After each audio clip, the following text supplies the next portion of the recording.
નમસ્કાર દોસ્તો, સ્વાગત છે તમારું એક નવા વિડીયોમાં। દોસ્તો, આજનો વિડીયો સંબંધો તૂટી જવાના કયા કારણો હોય છે એના વિશે છે।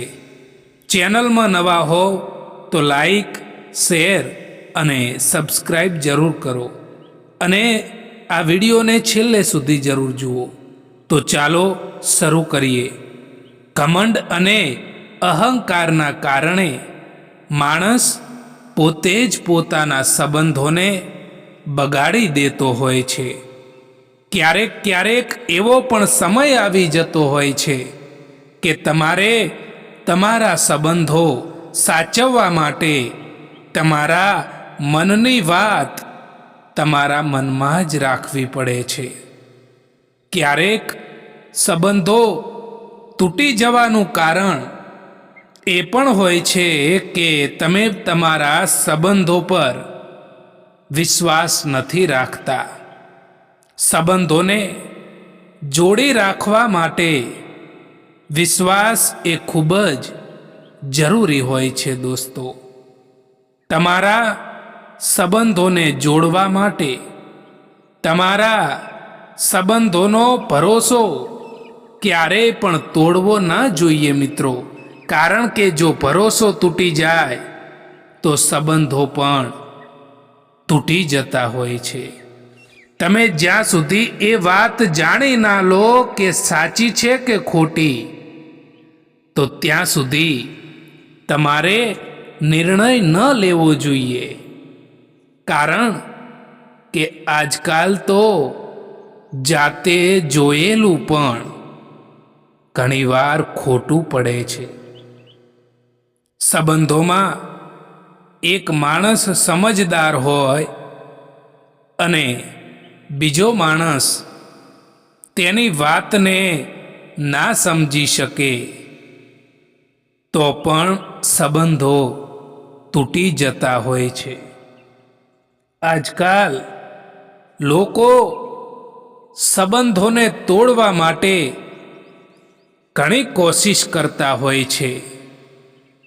એટલા માટે બીજા લોકોની વાતો ઉપર ક્યારેય પણ ધ્યાન ના આપવું જોઈએ। એક વાત હંમેશા યાદ રાખજો દોસ્તો કે ફરી પાછા એ મળે છે જે ખોવાઈ ગયા છે, જે બદલાઈ ગયા છે, એ ક્યારેય પણ પાછા નથી મળતા।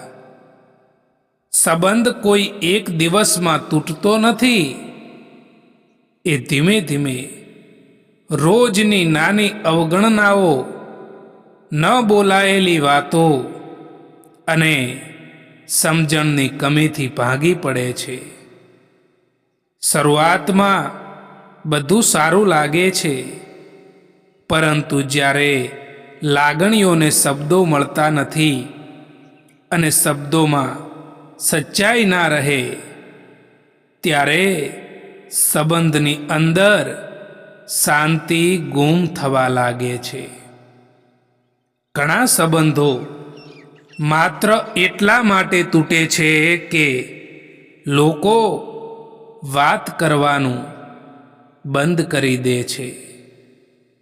બોલ્યા વગર માન લઈ લેવા, સાંભળ્યા વગર નિર્ણય કરી લેવા, આ બધું દિલ વચ્ચે અંતર ઊભું કરે છે।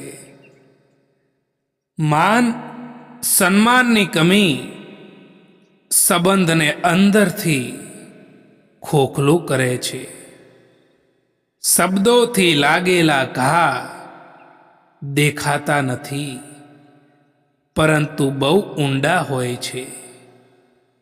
વારંવાર અપમાન સહન કરતો માણસ એક દિવસ ચૂપચાપ દૂર થઈ જાય છે। સંબંધો એ શબ્દોથી નથી બંધાતા, એ લાગણીઓથી જીવંત રહે છે। જ્યાં વાત કરતા પહેલા વિચાર થાય કે એને શું લાગશે. ત્યાં સંબંધ મજબૂત હોય છે. સંબંધમાં જીતવાની જીદ રાખશો તો એક દિવસ એકલા રહી જશો, પણ જો સાથે રહીને હાર સ્વીકારશો તો સંબંધ આખી જિંદગી સાથ આપશે. મજબૂત થવાની મજા એ તો ત્યારે જ આવે છે સાહેબ, જ્યારે આખી દુનિયા તમારી હારવાની રાહ જોઈને બેઠી હોય.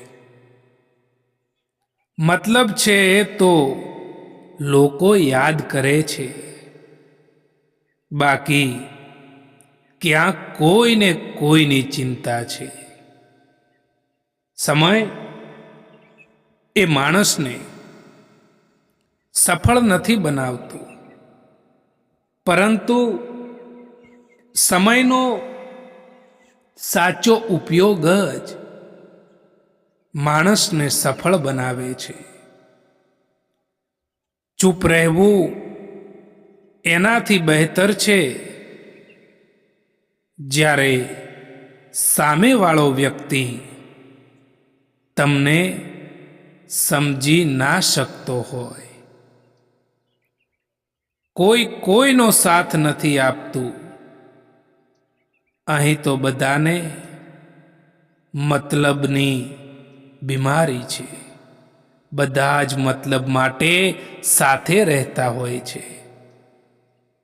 માણસનો સાચો રંગ એ તો ત્યારે જ જોવા મળે છે સાહેબ, કે જ્યારે એમની જિંદગીમાં તમારી જરૂરિયાત પૂરી થઈ જાય છે. માણસ કદાચ બધે જ જીતી જાય છે, પરંતુ જ્યાં તેણે લાગણી અને વિશ્વાસ રાખ્યો હોય અને એ જ્યારે તૂટી જાય ત્યારે માણસ ચોક્કસ હારી જતો હોય છે. કેટલાક સંબંધોને મજબૂત કરતા કરતા માણસ ખુદ કમજોર થઈ જતો હોય છે. દોસ્તો, જિંદગીમાં કોઈથી નારાજ રહેવાનું નથી. બસ હવે મતલબી લોકોને નજરઅંદાજ કરવાના છે.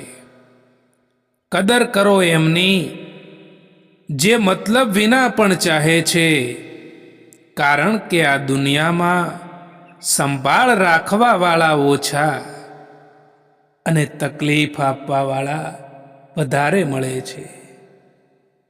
જ્યારે પરિસ્થિતિ બદલવાની મુશ્કેલ હોય ત્યારે મનની સ્થિતિ બદલી નાખો તો બધું જ આપોઆપ બદલાઈ જશે. કોઈકને નાની ભૂલથી ઉતારી પાડવા એ અહંકારનું પ્રદર્શન છે, પરંતુ એને સાચો માર્ગ બતાવવો એ સંસ્કારના દર્શન છે.